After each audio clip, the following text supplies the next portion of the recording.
Ta-da! Yeah, and I had to add the .org, that domain extension, because there is a WordPress.com and they are quite different. So really fast, let's just go through what I've written here. WordPress is free. It's easy to use. It is beautiful.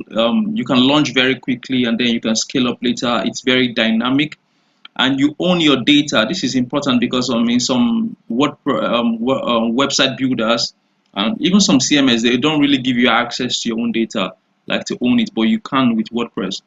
WordPress is SEO friendly. That means your WordPress website can easily rank on Google. And it's also very easy to integrate with social media and other services like email marketing services. It is very, very responsive with mobile phones. It has a huge global community, and it is not the same with WordPress.com. Let me quickly show you something.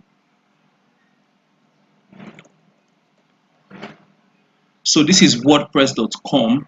It is a website builder. Remember we talked about website builders. Look at this right here. It is a website builder. This is not what we are going to be looking at. You can build a website, but it's going to be a website.wordpress.com, just like Blogger, your website.blogspot.com. Those are website builders.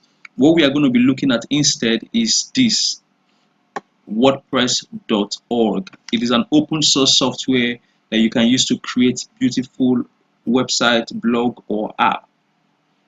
You can go through the website and see some amazing cool stuff. These are some websites built with it, and some features: customizable, SEO friendly, very responsive, high performance. You can manage on the go, high security, powerful media management, easy and accessible, and a lot of other cool stuff. WordPress is a cool stuff to have.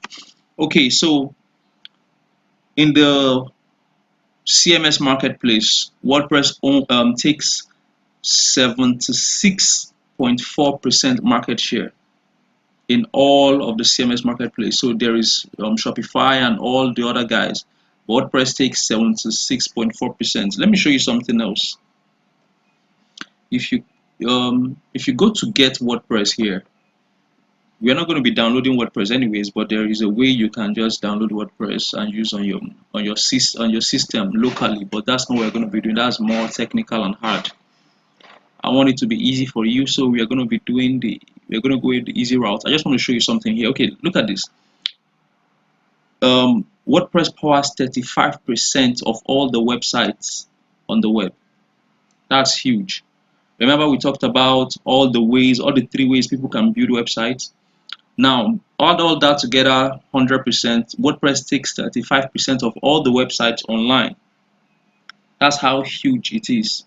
And when it comes to the CMS marketplace, it takes 76.4%. WordPress is one huge monster out there. That is a very good one. You are going to love it. Okay, so who uses WordPress? TechCrunch, Bloomberg, Star Wars, Sony, Disney, Facebook, MTV News, PlayStation, BBC America. They all use and love WordPress. I know you might be like, Facebook. Yes, Facebook uses WordPress. Let me quickly see if I can show you something. If I go to fb.com, fb.com will load Facebook for me, right? Correct. It's a different domain, but I told you two domains can point to one website. But if I go to another website, let's go to about.fb.com. This is a subdomain of Facebook, and this about.fb.com is 100% WordPress. This is a subdomain of a subdomain of Facebook, and it is 100% WordPress. 100% WordPress. This very website you're seeing right here, it is owned by Facebook. Facebook is not the only big name that is using WordPress. There are a lot of other big names out there that are using WordPress. Okay, enough said about WordPress. Let us get to building your site.